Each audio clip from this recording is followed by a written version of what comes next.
Welcome back to the Blue Chip Breakdown, Vols fans.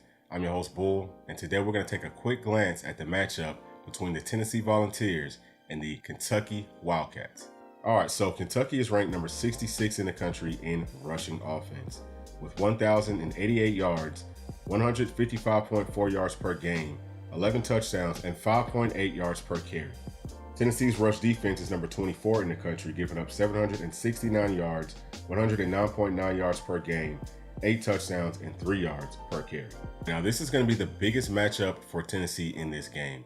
Kentucky really likes to run that football. They like to give the ball to their bell cow in Ray Davis. He's number one on their team, and he's 5'10", 217 pounds. He's a really good running back. He runs really hard.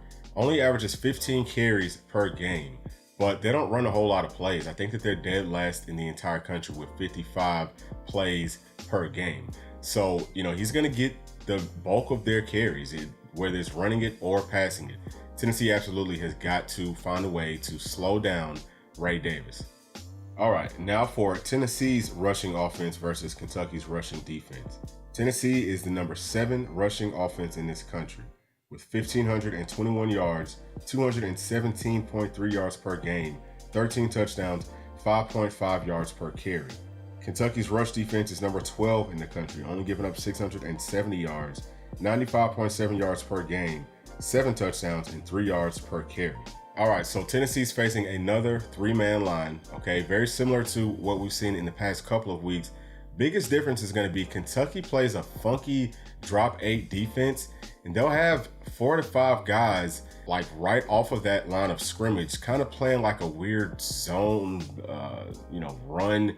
I don't know exactly what you want to call it. It's a really, really weird defense, but they don't really engage a lot of people with that line of scrimmage. We're going to have to go up to the second level with our offensive linemen and connect on some of those guys at the second level to find those running lanes and to be able to get some yardage. The good news is because they kind of sit back for most of the time, there will be 4 to 5 yards just off the rip for us to get. We just have to get up the field quickly and we can have a lot of success in this category. All right, now for Kentucky's passing game. They're ranked number 103 in the country in passing with 1,377 yards, 196.7 yards per game, 14 touchdowns with 7 interceptions, and 54% completions. Tennessee's pass defense is number 36 in the country, giving up 1,407 yards. That's 201 yards per game, 6 touchdowns, and 65% completions. All right, now the Wildcats do have a very capable quarterback in Devin Leary. Now, his stats don't necessarily look great. I mean, he's thrown, half as many interceptions as he has touchdowns, only 54%, but he's a really good athlete, 6'1", 220 pounds, and he can move. Those are really pretty deep ball. A lot of those passes that were interceptions, I just think it's because their offense is so bland and it's so easy to kind of predict what they're going to be doing that defenses can key in on it, and he's having to force the ball into some pretty tight windows. Now, obviously, Tennessee's pass rush is going to play a big role in this game. Not going to get a ton of opportunities to get to Devin Leary because they do a whole lot of max protections off of play actions, and then they'll, do like some quick screens, things like that, some little RPOs, throw the ball out to the flats, things like that. And, it does slow down a pass rush. So it is going to be key for us to make plays when the plays are there to be made. But for the most part, we're just going to come up, make tackles, play solid coverage, and we should be fine here. All right, now Tennessee's passing attack versus Kentucky's passing defense.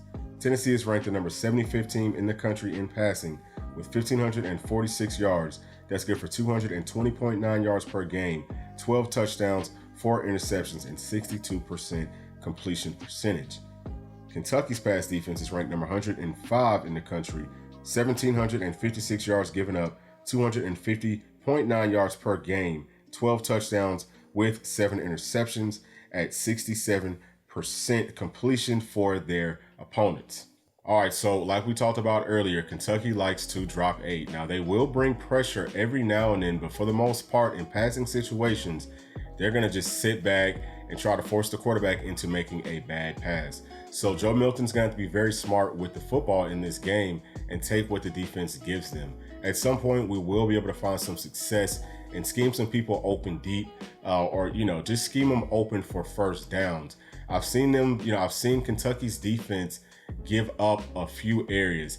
The types of coverages that they're playing, it's hard for me to pinpoint it sometimes. And I don't know if that is what they're trying to do or if they're just not good at playing into their correct windows and zones.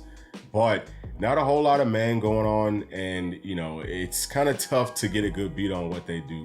I think that Tennessee is going to run the football as much as possible in this game until they can figure out what Kentucky's defense is trying to do to them. And then once they get that figured out, expect for Tennessee to have a lot of success passing the football, even if it's a whole lot of shorter passes, out to the flats, things like that. Might see a whole lot of that in this game, but we'll get more into the X's and O's later on in this week. Now, there are a couple of other things that I want to point out in this game, and just some things for us to try to look out for. And this is going to be a very interesting chess match, I believe, for Coach Heupel versus Coach Stoops. As we've talked about several times, Coach Stoops is very conservative, okay? He wants to slow that game down, or I guess we could actually say speed it up. He wants to take as much time off of the clock as possible. A lot of times in their play calling on offense, they wait till the clock gets up under 10 seconds. And sometimes even 5 seconds before they actually snap that football. They're going to be very run heavy. They're going to do a whole lot of things that, is not putting them in a lot of situations to turn the football over. So for that reason, Coach Heupel is going to have to do a good job of making sure that this defense, Coach Heupel and Tim Banks are going to have to do a good job of making sure that this defense can get off the field on third down situations. All right, and Tennessee has actually been really good at this throughout the season. We're ranked number 28 in the country, only giving up 33% of third downs. Now, Kentucky's defense is giving up 44% of third downs, which puts them at 105th in the country. On the other side, Tennessee's offense is converting at 43%, which is good for 44th in the country. And Kentucky is converting at 38%, which is good for 80th in the country. So these are definitely two categories that favor Tennessee pretty heavily. I think that we can have a lot of success on offense and defense on third downs. This is going to be something that's really, really critical for this game. We've got to keep our offense on the field as long as possible, and we've got to score as many times as possible, because we just may not have as many opportunities as we have in previous games because of the way that Kentucky is going to try to play us. They're going to try to minimize all of our opportunities by controlling that football for as long as they possibly can. So getting off the field on third down is going to be critical, and converting third downs on offense is going to be another very critical point. Now, something else to look out for is red zone offense and defense. Okay, we've talked about this, or we've kind of heard about this, especially here recently. Tennessee's defense has not done a phenomenal job in that red zone per se. We've been able to get points, but we've got to be able to get touchdowns. We'd rather get 6 or 7 than just get 3. All right, so Tennessee is ranked number 67 in red zone offense. Okay, we are converting at 84% in the red zone, with 18 touchdowns and 6 field goals on 33 attempts. Kentucky, on the other hand, on offense, is ranked number 113. They are only converting 73% of their red zone opportunities, with 15 touchdowns and 2 field goals on 23 attempts. All right, so Tennessee's defense is ranked number 57 in the country, giving up 80% of scores in the red zone, with 9 touchdowns and 7 field goals on 20 attempts. Kentucky, on the other hand, is number 98 in the country, giving up 88%, with 15 touchdowns and 8 field goals on 26 attempts. This is definitely going to be a situation where Tennessee is going to have to find a way to score in the red zone. And not quite sure what Kentucky is going to do up against us, because, again, they are very conservative. They may say, hey, Tennessee has not done a great job of passing the football down here, so maybe they go a little bit more pass heavy. Or on the other hand, maybe they say, hey, Tennessee can probably just run it in. Let's try to stop that run.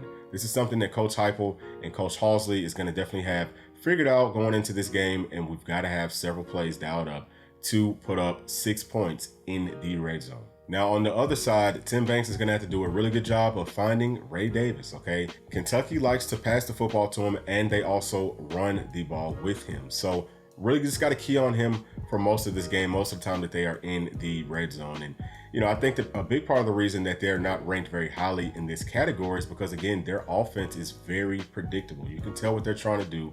Tim Banks is really good at figuring out what the offense is trying to do and finding a way to minimize it or take it away. So fully expect for Tennessee to have a lot of success in this category. And the best way to keep a team low on red zone chances and opportunities is by not letting them get into the red zone. So let's stop them, okay? Let's keep them outside of our 20, and let's just try to force field goals, if they can even get that far. Let's just shut down this offense completely and totally, similar to what we did last season. And, obviously, if we do that, Tennessee is going to be very successful. But that's going to be it for this video. Thank you all, as always, for tuning in. Please make sure to like, subscribe, share it with your friends, family, and other volunteer fans. And we'll see y'all a little bit later on in the week. Thanks. Peace.